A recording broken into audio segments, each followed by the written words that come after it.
ذہن سے درست نتائج کیسے نکالے جائیں؟ ذہن سے درست سوال کیسے نکالے جائیں، یہ آپ کا سوال ہے۔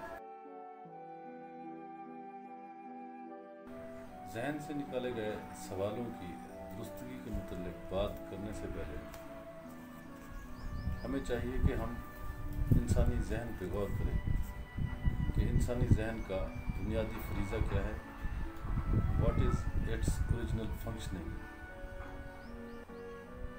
فطرت اور قدرت کی طرف سے اور ارتقائی عمل کے نتیجے میں ذہن نے کون سی ساخت اختیار کر لی ہے، اور اس موجودہ ساخت کے ساتھ انسان کے ذہن کا اوریجنل کام بنتا کیا ہے۔ یہ عمومی طور پر غلط العام ہے، یعنی اس بات کو ٹیکن بائی گرانٹڈ لیا جاتا ہے، اور انسان ہمیشہ اپنے ذہن کو نتائج نکالنے کے لیے وقف کیا رکھتا ہے، حالانکہ انسانی ذہن کا کام نتائج نکالنا نہیں ہے۔ انسانی ذہن کا فریضہ ایکسپلوریشن ہے۔ انسانی ذہن کا کام چھان بین کرنا ہے، چھان پھٹک کرنا ہے، ریسرچ کرنا ہے۔ نتائج منطبق کرنا یہ انسانی ذہن کا کام نہیں ہے۔ اب سائنٹیفکلی یہ باتیں سامنے آ رہی ہیں، حالانکہ ان باتوں کی حقیقت کے متعلق آج سے 800 سال پہلے، 1000 سال پہلے یا اس سے بیشتر خرقہ پوش، فقیر، صوفی، سنت لوگ ان حقائق سے پردہ اٹھا گئے ہیں، ذہن کی حقیقت حال کے بارے میں دنیا کو بتا گئے ہیں، لیکن اس وقت ان کے زمانے کا ذہن اس قدر ایوالو نہیں تھا، اس میں اتنی جدت نہیں آئی تھی کہ اس وقت وہ آج سے، یعنی آج کی باتوں کو 1000 سال پہلے سمجھنے کے وہ قابل ہو سکتا تھا۔ یہ چند ایک ایسے عارف، دانا و بینا اللہ کی محبوب ہستیاں تھیں جن کا وجدان روشن تھا۔ اپنے وجدان کی روشنی میں انہوں نے ان اسرار، ان رموز اور ان حقائق سے پردہ اٹھایا، اور لوگوں کو اس کائنات اور اس کائنات میں بسنے والی مخلوقات، اور بالخصوص اس کائنات میں بسنے والے انسان کے متعلق، انسان کی اوریجنیلٹی کے متعلق بتایا، انسان کے جسم کے متعلق بتایا، انسان کے دماغ کے متعلق بتایا۔ اب ان ساری باتوں کو سائنٹیفکلی پروو کیا جا رہا ہے۔ مثال کے طور پہ یہ بات ایک کامن پارلنس ہے، یعنی زبان زد و عام ہے کہ انسان کی باڈی میں ذہن ایک ایسی چیز ہے جو سوچ بچار کر کے نتائج نکالتا ہے اور احکامات بھیجتا ہے، حالانکہ جہاں انسان کا جسم سوچ بچار کرتا ہے وہاں انسان کی پوری باڈی، بلکہ انسان کے ذہن سے ہٹ کے انسان کی پوری باڈی اس سے زیادہ سوچ بچار کرتی ہے۔ اس بات کو سائنسسٹ نے اور دوسرے فقراء نے تو بیان کیا ہے، لیکن روٹین میں عام سطح پر اس بات کو ایسے نہیں لیا جاتا۔ انسانی جسم پتہ نہیں کاؤنٹ لیس سیلز، خلیات پہ مشتمل ہے۔ اب وہ تمام خلیات، وہ کروڑوں کی تعداد میں موجود خلیات جن کا انسانی جسم مجموعہ ہے، ان میں سے ہر ایک خلیہ پورا شعور رکھتا ہے، اس کے اندر ایک پوری زندگی ہے، ایسے ہی زندگی ہے جیسے کہ انسان میں زندگی ہوتی ہے۔ تو جب ایک خلیہ، ایک سیل پورا شعور زندگی رکھتا ہے تو وہ الٹیمیٹلی سوچ بچار کا پروسیس بھی اس میں چلتا ہے، اور وہ سیلز انسان کی پوری باڈی میں ہیں۔ ذہن سے زیادہ ان کی تعداد انسان کے جسم میں ہے۔ اگر جسم کے باقی ماندہ حصے میں ذہن سے ہٹ کے وہ خلیات موجود ہیں، سائنٹیفکلی بھی پروون ہے یہ بات، تو وہ سوچ بچار کرتے ہیں، تو ہم صرف یہ اعزاز صرف ذہن کو ہی دینے پہ کیوں تلے رہتے ہیں کہ ذہن ہی ہے جو یہ نتائج نکالنے پہ قادر ہے، یا یہ کام فطرت کی طرف سے ذہن کو ودیت کیا گیا ہے۔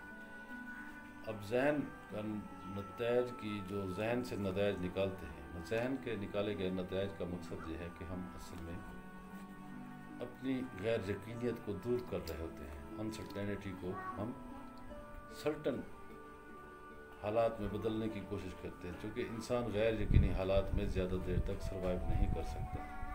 اس سے بچنے کے لیے انسان چاہتا ہے کہ اپنے ذہن کو، جس کا کام ایکسپلوریشن ہے یا چھان بین ہے یا تحقیق و تفتیش ہے یا غور و فکر ہے، اس کا غلط استعمال کر کے اس سے نتائج اخذ کرتا ہے۔ نتائج اخذ کرنے کے بعد وہ اپنی غیر یقینیت کو دور کرتا ہے۔ یوں ایک، آپ یوں سمجھیں کہ ایک خود ساختہ قسم کا اطمینان پیدا کرنے کی انسان کوشش کرتا ہے، لیکن یہ خود ساختہ اطمینان انسان کو ذہنی اور قلبی دونوں طرح یہ مطمئن نہیں رہنے دیتا۔ ظاہری طور پر اوپر ایک سطح اطمینان کی لہر، یعنی اوپر سمندر کی سطح ہموار رہتی ہے، لیکن نیچے موزن جو ہے نا، وہ نیچے طوفان، انسان کی باڈی میں، ذہن کے اندر وہ طوفان مچا رہتا ہے۔ آپ نے بارہا دیکھا ہوگا کہ انسان، لوگ بیٹھے ہوتے ہیں، بات کر رہے ہوتے ہیں، اور ان کے غیر ارادی طور پہ ہاتھ ہل رہا ہوتا ہے یا پاؤں ہل رہا ہوتا ہے، یا وہ جہاں بھی بیٹھا ہے، سویا ہے، کھا رہا ہے، تو اس کی مختلف وجود کے حصے حرکت کر رہے ہوتے ہیں۔ اب یہ حرکت کیا ہے؟ یہ انرجی کا اظہار ہے۔ اب اس کے اندر باڈی میں موجود انرجی لیکوڈائزیشن چاہتی ہے، وہ انخلا چاہتی ہے۔ انسان بیٹھا ہے، پاؤں اس کا ہل رہا ہے، اس سے مراد کیا ہے؟ مراد یہ ہے کہ اندر اس کی اتنی بے چینی ہے کہ وہ اس پاؤں کے ذریعے سے انرجی اس کی باہر نکلنا چاہتی ہے۔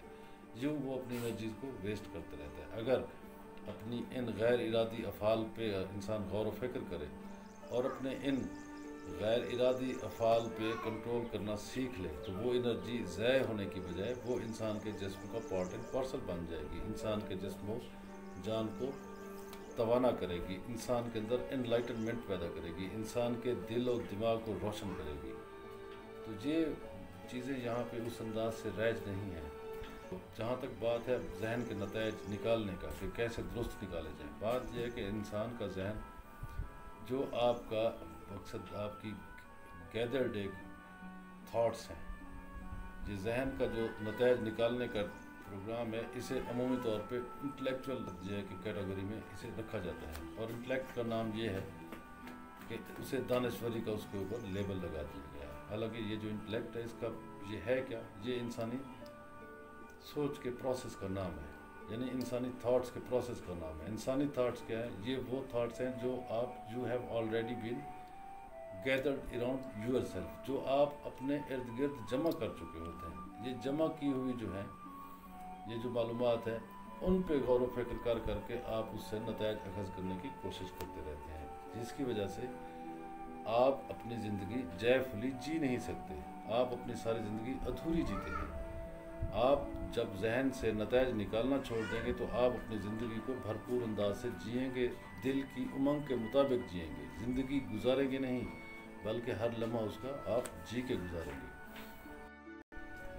ذہن کے استعمال کے متعلق سب سے جو معتبر حوالہ اور کائنات کا سب سے وہی مستند اور معتبر ترین ذریعہ ہے، چونکہ اس سورس آف نالج کا جو ذریعہ ہے وہ الہامی ہے، ڈیوائن ہے، اس کا وہی اس کی سورس ہے، وہ قرآن حکیم ہے، جو رہتی دنیا تک انسانیت کے لیے ایک ڈیوائن کوڈ ہے۔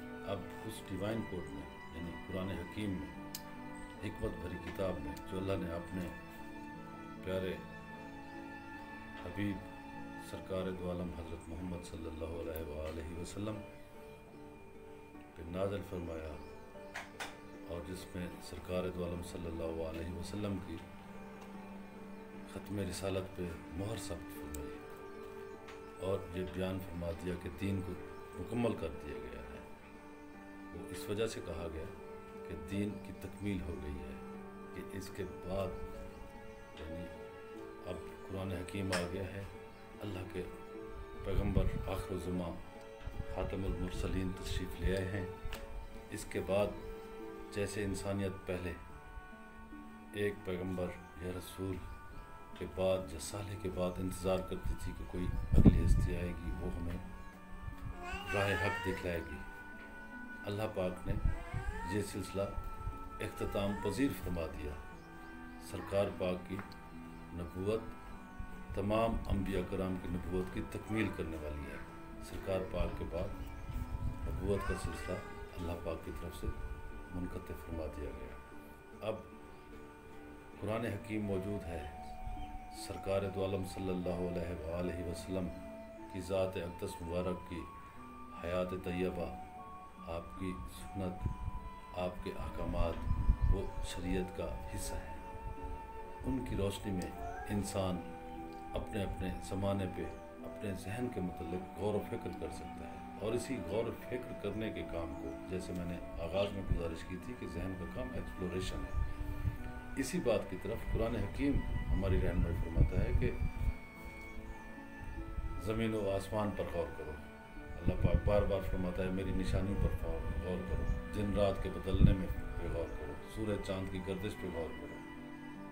بیشتر مقامات پہ یہ کم و بیش 1200 مقام پر یوز آف ریزن کی بات ہے، یعنی عقل کے استعمال کی بات ہے۔ عقل کے استعمال کی بات کہیں کہ ان پہ غور و فکر کی دعوت دی گئی ہے۔ نتائج آپ کا ذہن نہیں نکالتا، نتائج آپ کا کانشیسنس جو ہے نا وہاں سے نتائج نکلتے ہیں، نتائج آپ کے اندر وجدان سے نکلتے ہیں، نتائج آپ کے اندر جو روح ہے، جو جوہر ہے، جو اللہ کی طرف سے امر کون کی صورت میں آپ کے وجود میں رکھ دی گئی ہے، نتائج اخذ کرنا اس کا کام ہے۔ ویسے فقراء کی دنیا میں تو کہا جاتا ہے کہ نتائج نکالنے کو ترک کر دیا جائے، زندگی جیسے ہے اسے جوں کا توں قبول کیا جائے، اسے اپنے اپنے زمانے میں اپنے اپنے حال میں زندگی کے حسن کو دیکھا جائے، چونکہ ہر لمحے اللہ پاک کی ایک نئی شان جلوہ افروز ہوتی ہے۔ اگر کوئی ایک آدمی نتیجہ نکال کے بیٹھتا ہے تو اس سے مراد یہ ہے کہ وہ پہنچ گیا ہے، اس نے اپنے آگے فل سٹاپ لگا لیا ہے۔ انسان کا یا انسان کے اندر موجزن زندگی کی مثال دریا کے پانی کی جیسی ہے۔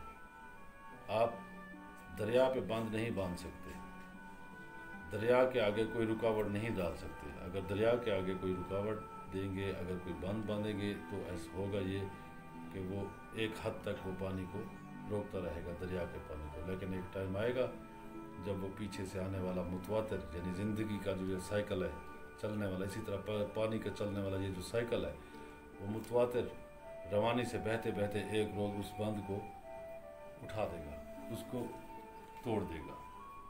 دریا کی تکمیل سمندر کے ساتھ جا کے اپنے آپ کو گم کرنے میں ہے، دریا سمندر میں جا کے اپنی ذات کو مدغم کرتا ہے۔ یہی مثال زندگی کی ہے۔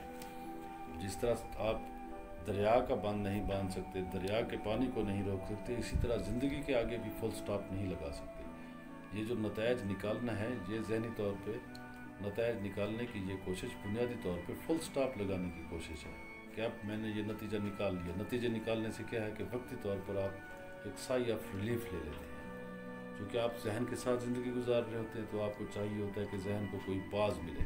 اس پاز کے لیے آپ کے پاس جو موجودہ دستیاب وسائل یا ذرائع یا معلومات ہوتی ہے ان میں سے ان کو منطبق کر کے آپ ان میں سے کوئی نتیجہ نکال کے آپ اپنے لیے ایک اطمینان کی راہ گھڑ لیتے ہیں، جو کہ ایک سراسر سیلف کریٹڈ ایک راہ ہے، وہ اوریجنل راہ نہیں ہے، وہ روشنی ایک وہمے پہ مبنی ہے۔ انسانی ذہن کا کام ایڈنٹیفیکیشن پیدا کرنا ہے۔ آپ اپنے ذہن کو استعمال کر کے خود کو ایڈنٹیفائی کرتے رہتے ہیں۔ یہ جو ایڈنٹیفیکیشن ہے، اسی کوشش میں آپ اپنے ساتھ چیزوں کو یا چیزوں کو چیزوں کے ساتھ کمپیئر کرتے رہتے ہیں۔ یہ کمپیریزن بنیادی طور پہ غیر منطقی ہے، غیر علمی ہے، غیر وجدانی ہے، اس کی کوئی حیثیت نہیں ہے۔ کائنات کی ایک چیز کو کسی دوسری چیز کے ساتھ کمپیئر کیا نہیں جا سکتا۔ دیر از نو مین آف کمپیریزن۔ کائنات میں اللہ تعالیٰ کی پیدا کی ہوئی ہر چیز یونیک ہے، منفرد ہے، انفرادی ہے۔ یعنی جب ہر چیز منفرد ہے، انفرادی ہے، تو اس کا تقابل کسی بھی دوسری یعنی اس جیسی چیز سے بھی ممکن نہیں ہے۔ تو یہ ہمارا انسانی، یہ ہمارا اپنا وہم ہے جو ہمارے ذہن کی صدیوں کی ارتقائی ساخت کے بعد یہ بنا ہے۔ تو ہم اسی ذہن کو اسی انداز سے استعمال کرنے پہ مجبور ہیں۔ تو یہ جو کام جو میں نے گزارش کی کہ انسانی ذہن کا کام ایکسپلوریشن ہے، اس کا کام غور و فکر ہے، اس کا کام تدبر ہے، اس کا کام نتائج نکالنا نہیں ہے۔ جب آپ نتائج نکالیں گے تو پھر آپ یوں سمجھیں کہ آپ اسٹیگنیشن کا شکار ہو جائیں گے، آپ جمود کا شکار ہو جائیں گے، آپ اپنی زندگی کو روکنے کی کوشش کریں گے، آپ کی زندگی ادھوری رہ جائے گی، آپ اپنی زندگی کے ادھورے پن کو دور نہیں کر سکتے۔ نتائج نکالنے کا کام آپ کے قلب کا ہے، آپ کے وجدان کا ہے، آپ کے کانشیسنس کا ہے۔ نتائج وہاں سے نتائج جہاں سے نکلتے ہیں وہ مقام الوہی ہے، وہ ڈیوائن ہے، وہ بیسٹورڈ ہے، وہ صدیوں کے ارتقاء کا نتیجہ نہیں ہے۔ اگر صدیوں کے ارتقاء کا وہ نتیجہ ہوتا تو اس کے نتائج بھی ایسے ہی، مقصد فزیکل ورلڈ کی فزیکیلٹی کو ثابت کرنے کے لیے انسانی ذہن وہ پہلے ہی کی طرح انسان کو اسی ایک کام پہ ہی لگائے رکھے گا اور نتیجہ کچھ بھی نہیں نکلے گا۔ جتنی بھی سائنٹیفک تحقیقات ہیں، کسی بھی جو جدید سے جدید ترین تھیوریز آ رہی ہیں، کسی بھی آپ یہ نہیں کہہ سکتے کہ یہ حتمی ہے، کیونکہ حتمیت ہے نہیں۔ آج ایک سائنٹیفک تھیوری اگر حتمی شمار کی جا رہی ہے تو ہو سکتا ہے کہ آئندہ آنے والے 10 سالوں میں وہ حتمی نہ رہے۔ اسی طرح ماضی کی بے شمار سائنٹیفک تھیوریز جنہیں اپنے دور کا حتمی سچ کہا گیا تھا، آنے والے وقتوں میں ان تھیوریز کو نل اینڈ وائڈ قرار دے دیا گیا یا ان کی ماڈیفیکیشن ہو گئی۔ وجہ یہ تھی کہ ان تھیوریز کا نتیجہ ذہن کی بنیاد پہ نکالا گیا۔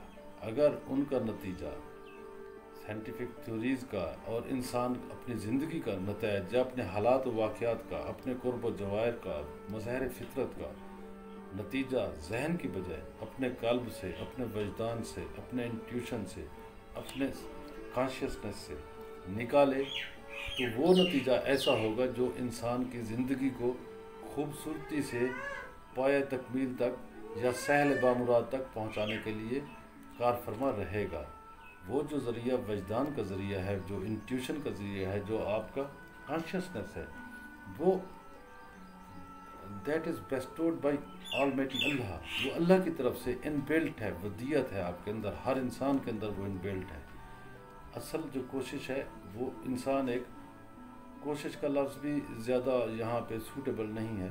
انسان کا کام ایک ناظر کے جیسا ہے۔ انسان ایک چوکیدار ہے۔ انسان اگر کوشش بھی کرے گا تو پھر اس کا ذہن اس میں انوالو ہوگا۔ انسان نے غیر جانبدار ہو کے بغیر کسی نتیجہ نکالے چیزوں کو دیکھنا ہے اور ان کو ایک بغیر لیبل لگائے غیر جانبداریت سے ان ساری چیزوں کو دیکھنا ہے، مظاہر فطرت پہ غور و فکر کرنا ہے۔ جب آپ ان چیزوں پر مظاہر فطرت سے ذہن کے ذریعے ذہن کی نیگیشن نہیں ہے یہاں، اگر کوئی یہ مراد لے کہ ذہن کی نفی کی جا رہی ہے، ذہن کی نفی نہیں کی جا رہی۔ بنیادی طور پہ جتنے بھی عارفین ہیں یا جتنے بھی کوئی دانشور لوگ ہیں وہ یہ کہتے ہیں کہ ذہن کے صحیح استعمال کی، مقصد یہ ذہن جو انسٹرومنٹ، جس چیز کے لیے یہ انسٹرومنٹ بنایا گیا ہے، اسے اسی کام کے لیے استعمال میں لایا جائے، نہ کہ اسے کسی دوسرے مقصد کے لیے اسے کام میں لایا جائے۔ اگر اس کا کام غور و فکر کرنا ہے اور آپ اس سے نتائج نکالنا شروع کر دیں گے تو وہ نتائج آپ کے یہ درست نہیں نکالے گا۔ اس کے نکالے گئے سائنٹیفک نتائج، میں نے گزارش کی کہ وہ جو پچھلی صدی میں تھے وہ آج کی صدی میں ناپید ہیں، حالانکہ اس وقت کے وہ نتائج ایسے تھے جیسے آج 2 اور 2 جمع 2 کو انسان 4 سمجھنے پہ مجبور ہے۔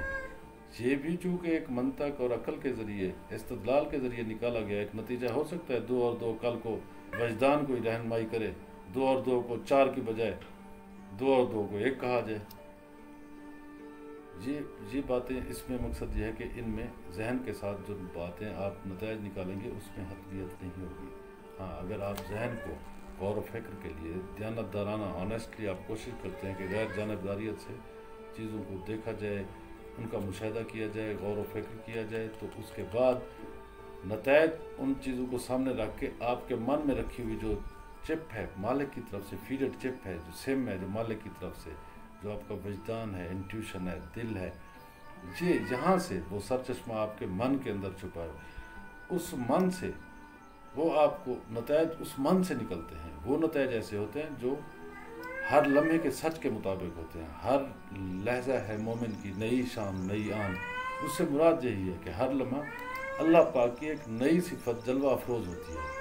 انسان کی اس صفت کو، اللہ پاک کی اس صفت کو انسان اپنے ذہن کے ساتھ ایویلیویٹ نہیں کر سکتا، اس کو کوئی نتیجہ نہیں نکال سکتا، چونکہ وہ اپنے سابقہ تجربات کی روشنی میں ہی زندگی گزارتا ہے انسانی ذہن۔ یہ انسان کا وجدان ہے جو سنکرونائزڈ ہے اللہ پاک کی صفات کے ساتھ. جو اللہ پاک کی صفت ہر لمحے جلوہ افروز ہوگی، آپ کا قلب اس سے وہ نتائج نکالے گا کہ یہ مالک کی اب اس وقت یہ مالک کی رضا ہے، میں اس رضا کے مطابق خود کو کی رضا کے سپرد کروں. جب ذہن کا یہ استعمال کریں گے تو یہ وہ ذہن کا استعمال ہے جس میں کہا گیا ہے کہ ذہن اللہ کا ایک نور ہے. جب آپ اللہ کے اس نور کی روشنی میں من سے اٹھنے والے جوابات کو سامنے رکھ کے زندگی گزاریں گے تو پھر آپ کے لیے زندگی انتہائی کمفرٹیبل ہو جائے گی. آپ کی وہ جو سکھ ہوگا، پلیجر ہوگا، وہ جو جے فلنس ہوگی، جو خوشی ہوگی، وہ مصنوعی نہیں ہوگی، سیلف کریٹڈ نہیں ہوگی. In short,